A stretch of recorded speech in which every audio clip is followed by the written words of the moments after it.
সুখবর এইচএসসি 2026, তোমরা অনেকে তোমাদের ফর্ম পূরণ করতে পারোনি, ডেট চলে গিয়েছে। তোমাদের জন্য সুখবর, তোমাদের ফর্ম পূরণের সময় নতুন করে নির্ধারণ করে দিয়েছে শিক্ষা বোর্ড থেকে। দেখো, শিক্ষা বোর্ড থেকে একটা নোটিশ প্রকাশ করেছে। এইচএসসি 2026 এর ফর্ম পূরণের সময় বর্ধিতকরণের বিজ্ঞপ্তি এত দ্বারা সংশ্লিষ্ট সকলের অবগতির জন্য জানানো যাচ্ছে, 2026 সালের এইচএসসি পরীক্ষার বিলম্ব ফি সহ ফর্ম পূরণ ও সোনালী সেবার মাধ্যমে ফি পরিশোধের সর্বশেষ তারিখ 31/3/2026 পর্যন্ত বর্ধিত করা হলো। এখন তোমরা অনেকে ভাবতে পারো যে সোনালী সেবার মাধ্যমে পরিশোধ করতে হবে, এটা কি আমি নিজে নিজে অনলাইনে করবো কিনা? না, তোমার অনলাইনে করা লাগবে না। তুমি সরাসরি তোমার কলেজে চলে যাবে।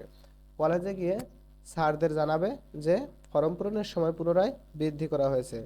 এই নোটিশটা স্যাররা অবশ্য পেয়ে যাবে, তারাও তুমি গেলেই বুঝবে যে তুমি ফর্ম পূরণ করতে আসছো। তুমি স্যারদের কাছে গিয়ে ফর্ম পূরণ করবে। আশা করি বুঝতে পারছো। আর অনেক কলেজ আছে সরাসরি শিক্ষার্থীদের কাছ থেকে টাকা নিয়ে নেয়। অনেক কলেজ আছে সোনালী ব্যাংকের মাধ্যমে গিয়ে টাকা জমা দিতে হয়। তুমি যেভাবেই দাও না কেন, তোমার অবশ্যই প্রথমে কলেজে যাওয়া লাগবে।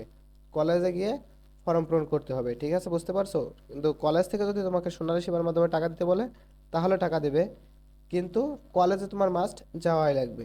আশা করি তোমরা বুঝতে পারছো। প্রিয় শিক্ষার্থীবৃন্দ, তোমাদের অন্য কোনো প্রশ্ন থাকলে অবশ্যই আমাকে কমেন্টের মাধ্যমে প্রশ্ন করে যাবে, আমি তোমাদের উত্তর দেওয়ার চেষ্টা করব। প্রিয় শিক্ষার্থীবৃন্দ, শিক্ষা সম্পর্কিত যে কোনো সঠিক নিউজ সবার আগে পেতে অবশ্যই আমাদের চ্যানেলটা সাবস্ক্রাইব করে রাখবে, এবং ফেসবুক থেকে দেখে হলে অবশ্যই পেজটা ফলো দিয়ে রাখবে, এবং ভিডিওটা বেশি বেশি শেয়ার করে তোমার বন্ধুদের দেখার সুযোগ করে দেবে। আল্লাহ হাফেজ।